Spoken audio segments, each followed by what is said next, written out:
What you're about to learn is going to change the course of your financial life because we are going to set a foundation for the basics of personal finance and from a perspective of a financial planner. My name is Kevin. I've managed over $140 million as a financial planner, and I'm going to give you the 5 foundations as a beginner that you need to know. Let's first start off with number 1. You need to pick a system. What I mean by a system is when you get money coming in, how are you going to organize it? How are you going to spend it? There are, let's say, 3 primary systems. I'm going to give you my favorite and then give you a few offshoot options. Another word for this system is budget.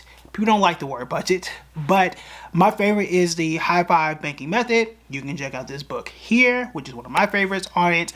But it involves having at least 2 checking and 3 savings accounts. The beauty of it is once you set it up, and you set it up correctly, you really don't have to touch it anymore. We did a whole interview with the author. You can check out that interview right here. The reason why this works is because when I get paid, I know that I have one account that goes towards all my bills. All right, so rent, mortgage, whatever it is, it goes to one account. I don't have to look at it. I don't have to see it. I know, hey, this is how much bills are. This is what I'm getting paid. It goes there. Another account for me to enjoy and spend, whether it's gas money, stuff that I'm going to go get food for me to eat tacos or whatever it's going to be. This is the account that I'm looking at, and this is the card that I'm taking with me.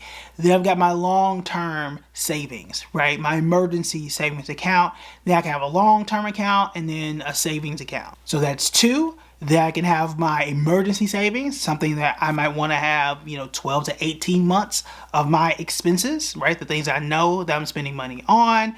Then I can have a travel account.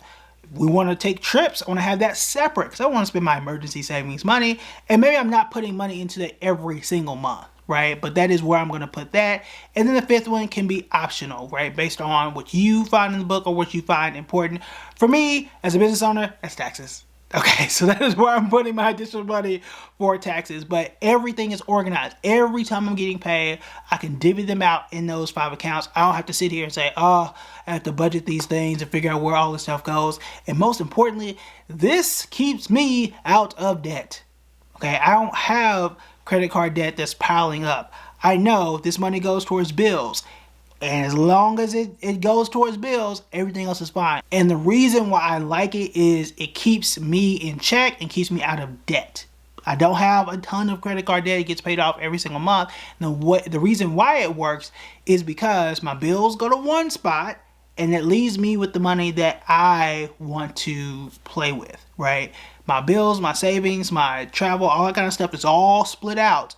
And it just leaves me with, hey, you have X amount of money for you to go play and enjoy with. And if for any reason it goes down to 0, that's just it. It's at 0. There's nothing for you to go into the negative about, right? Everything else is already taken care of. So that's just one. You can obviously use many other budgeting apps.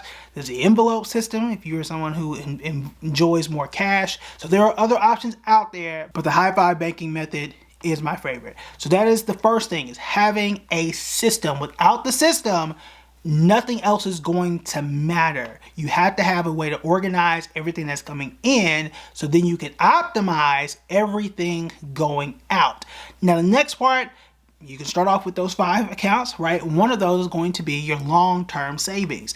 Now the old school rule here used to be 3 to 6 months. That's what you need of your expenses, right? Now, I always zone in on your rent or your mortgage because most people know first of the month, this is what's due, right? Now, your expenses is everything that you spend. So it's going to be higher. In either case, I, especially starting in 2025, started to extend that and say 12 to 18 months. The reason why is because AI has made it a lot harder to find a job. It can be a lot longer for you to just sit around right after your 3 months of savings is gone. So try to extend that out and have a goal of hitting 12 months. Now that's not going to be something that is very quick or very easy for most people to do, but figure out what that 12 months number is going to be and shoot for that. So should something happen, you know, hey, I have 1 year to make something happen. And that's going to give you a lot more safety, a lot more psychological safety, instead of saying, oh my God, I only got 3 months. I got 90 days before I need to move out of this apartment. I got 90 days before something real bad happens, right? Having a year gives you more time to breathe and really think. An example for me, right, when I lost my job last year, I had a whole exam that I had to take. It took 3 months to study for that exam.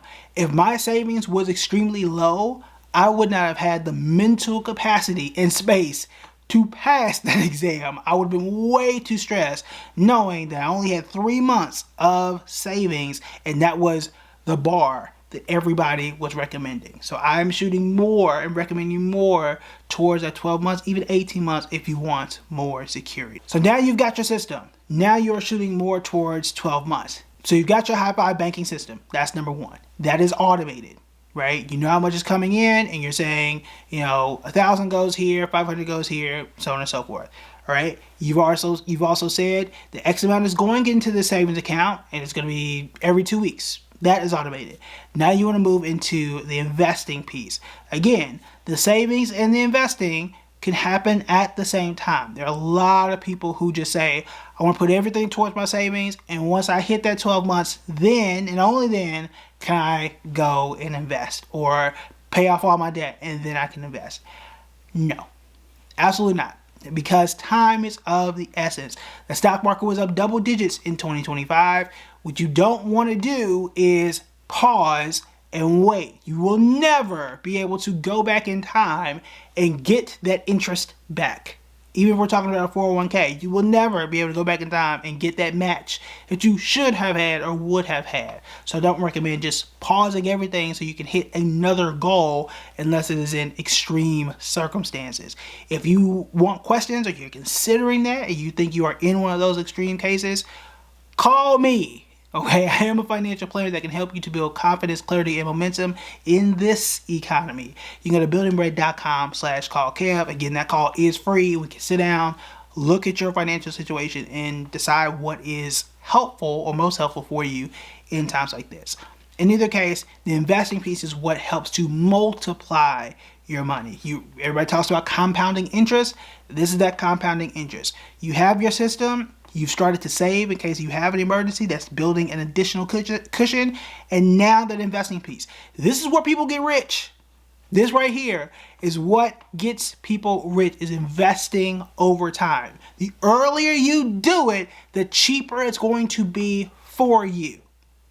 The earlier you do it, the cheaper it's going to be for you. The reason why I say that is because the nature of compounding investing. For my kids, for example, starting at age 0, it's easier for me to take $50 and throw it into the stock market at him, again at age 0, and make him a millionaire than it is for me starting at age 35. It's going to take a very long time. That means for me, I'm going to have to invest $300, $400, $500 because I don't have as much time as what he does. So the earlier you start, the cheaper it's going to be. That's the difference. Right? I may be able to make him a millionaire by only investing $100, $150 because he started at age 0. He'll be able to get there faster, right? Age-wise. But because I started at 35, starting 35 years late in this example, right, that I'm going to have to invest $300, $400, $500 just to get there by 65, right? Or I'm going to have to wait until 80 or something of that nature. So starting early makes it much cheaper. What do you invest in? There are literally hundreds of videos on this channel to learn how, but my first idea and recommendation is always index funds. That makes it the easiest thing. And again, those can be what? Automated. Automation. Okay, what an index fund is invest in an entire section of the stock market. The most popular one today is what is known as the S&P 500 Index Fund, SPY. It's just one of those. And what that is the largest 500 companies in the United States. And you're buying the whole thing. And there are some advantages to it, meaning you don't have to pick and choose what you think is the most popular one or the best one. You're getting the whole thing. So that's just one of the most popular ones. Again, if you want me to help you to create your own portfolio, especially if you're starting out on your own, buildingbread.com/call Kev, we can sit down and help you to pick those things out. Now, You've started investing. You've built an emergency savings. You have a system for how your income is going to be managed. Now we want to increase that income. Now, while investing does increase what you have, increase your income is just a force multiplier across the board, because if you increase your income, it's going to put more in your savings and put more into your investing as a whole. Think of this as putting more wood to a fire that's already burning, right? If the fire is the investments and that's making things hotter, putting more wood is going to grow the fire even hotter, right? So you're already doing the important things by keeping yourself warm and investing. All you got to do is increase your income. Now, all you got to do is increase your income. Doesn't necessarily make it easy, but I'm going to give you a few tips. Now, there are tons of things on side hustling.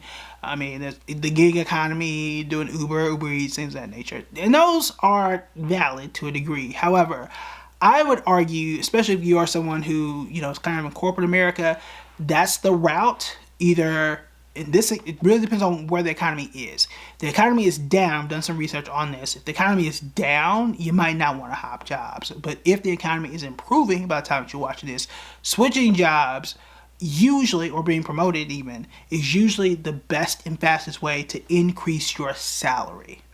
For example, I moved from being a teacher to moving in finance. Went from $45,000 to $60,000. Okay, that's a big jump. And when you do a jump like that, guess what goes into that 401k? Okay, that 10% is a lot bigger over that jump. Okay, and then you go from 60 to 75. That 10% is a lot bigger, right? And in fact, I can increase it to 15. And you can see how quickly you can go up that ladder as you jump jobs if you're in the right economy at that time. That's just one way to do it. An internal promotion is another way to do it. Also, I call this a reverse internship. If you're at a company, you can collect those skills and use those to contract out on your own. As a financial advisor, right? I was doing financial advisory, right? Just like to say that. It's really financial planning. In either case, that's a skill I have. Regardless if I had that job or not, now that I've had it, that's a skill that is always with me. And now I can contract that out. So if someone says, hey, I need a financial planner. Cool, that'll be $200 an hour. That's mine now. I own that skill. That is something that I can use to start my own financial planning firm. That's something I can now use to write a book, right? And those things can help to level up my income, because now, whether I'm doing it hourly somewhere else, right? Because I used to work for large banks and corporations. Now I'm doing it under another company. Now I can write a book. Now I can go and speak for, $2,000, $3,000, $4,000 in an hour, right? By taking the skills that I learned from company A and using them internally for myself and applying it at company B. It is a bit more work, but you can take those from every job that you've ever gotten and applying them to the next thing. That is extremely, extremely important. How is it, right, that I can sit here in front of a camera and speak well without a ton, I didn't say no edits, but without a ton of edits? Because I was a teacher. That's all I did for a really long time. I took that skill that's a part of me. It's what I do. It's a lot more natural to do this. Take that skill. Now I can use it to do what? To go and speak all across the country. I can do it and speak to people and clients without using a ton of complex languages. I say languages like I'm multilingual, without using a whole bunch of Wall Street jargon. That is how you do it. And that is how you can increase your income, because you can say, look, I'm working at job A, but after this, I can go and do job B or C on my own. Or this can help me to go get this higher job somewhere else.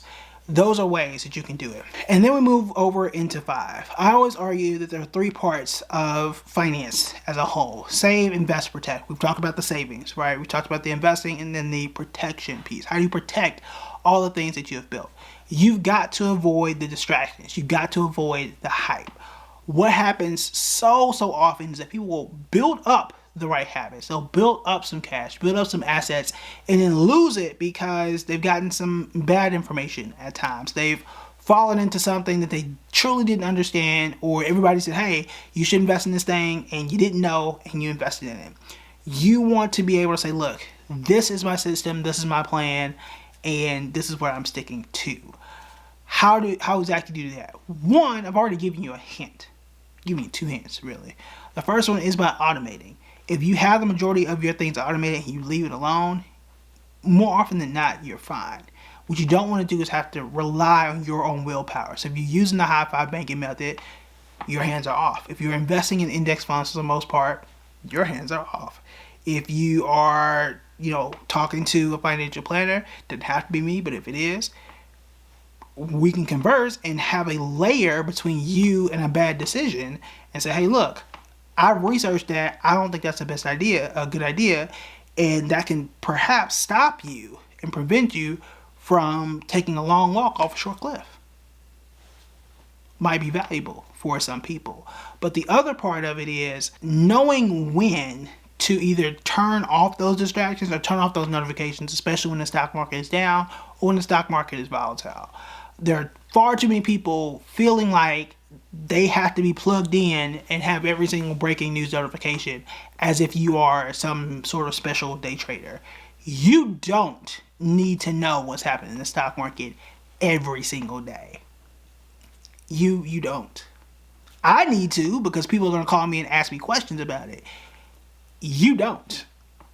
I mean, I would argue 80%, maybe even 85% of the time, you don't have to know what's happening in the stock market every single time, because like traffic, you are in the right lane doing the right stuff, and you moving, that lane's gonna start moving, and you're gonna realize like, oh wait, now I'm in the slow lane, and you're gonna make a mistake, and you're trying to move every single time based on every single headline every day. That is usually not the best decision, and we have data to prove that as well. I mean, Morgan Stanley puts out this chart often. By missing just 10 days, you are throwing your performance off, and you don't know when the best days in the stock market are going to be.